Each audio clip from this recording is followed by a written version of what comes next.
Did you know Anne Francis was the only female cast in the hit movie Forbidden Planet? She stole our hearts with her wide-eyed, childlike innocence and sprightly charm as Altaira. Continue watching until the end to find out 10 shocking facts about Francis. Number 10. Francis had to portray an alien in one of her very first major roles.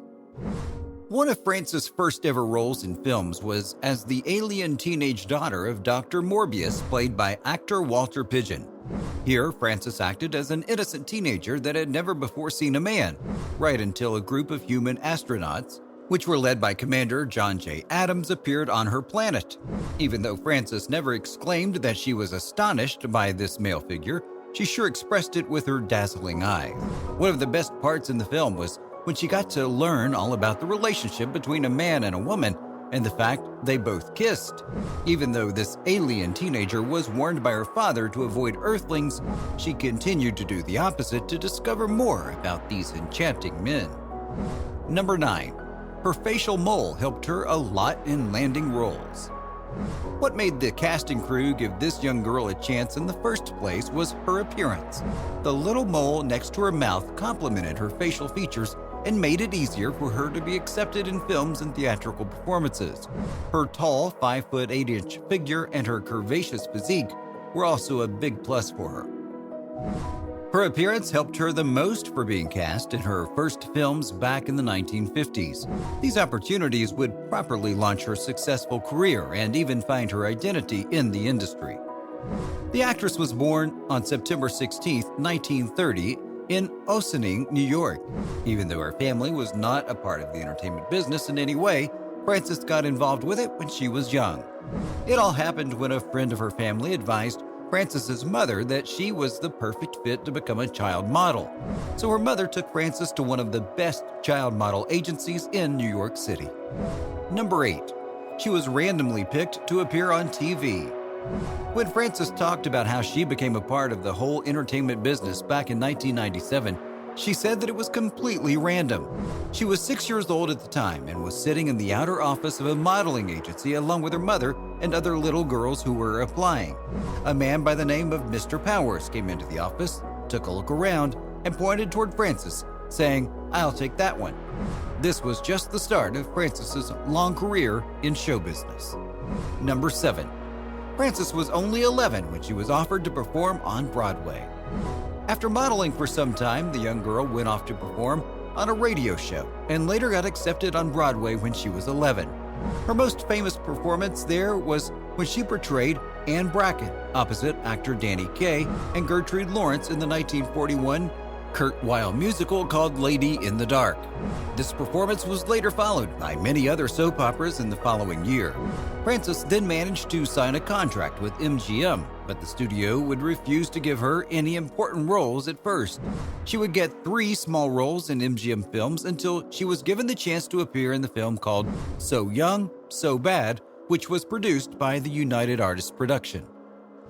Number 6. Her acting skills led 20th Century Fox to come knocking at her door.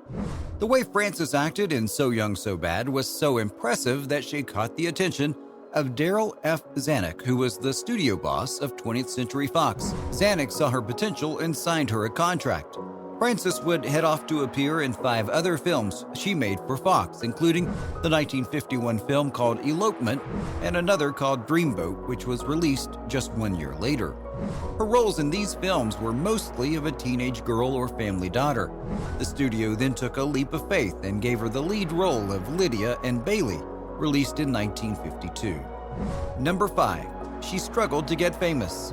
Even though Frances was great at acting and was working with big studios, she still wasn't getting the recognition she deserved. She decided to return to working with MGM in hopes of gaining more recognition. The actress finally made a name for herself when she appeared as the doll-like teenager in The Forbidden Planet. She then went off to be a part of a few other successful projects, such as Rogue Cop, where she acts as a mole of a powerful gangster. Frances also appeared in Bad Day at Black Rock, where she was yet again cast as the only woman in the film. Number 4, she was mostly cast for dramatic and emotional roles, unlike other actresses of the time. In 1955, Frances was cast in the juvenile delinquent and sensational school drama called Blackboard Jungle. Here she played a pregnant woman who was married to a teacher that falls victim to a psychotic, threatening student. It was quite a popular film, but it also gained a lot of attention for its rock and roll soundtrack. The actress made an even more impressive appearance when she played the widowed sister-in-law of Paul Newman in the 1956 movie The Rack. She also appeared as a murderous wife in The Hired Gun, released in 1957. Number 3. Frances unexplainably vanished from appearing on TV.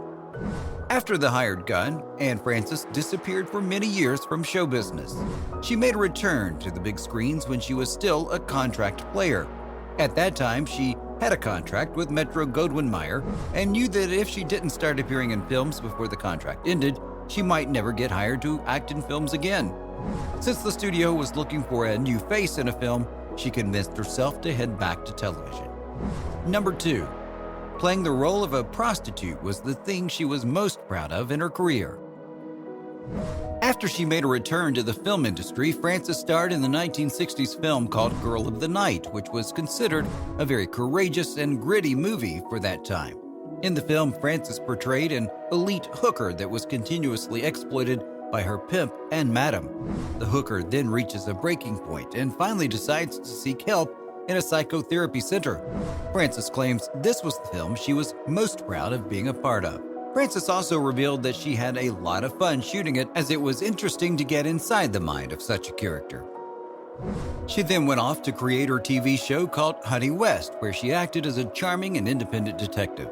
This role would later win Frances a Golden Globe Award and even got nominated for an Emmy.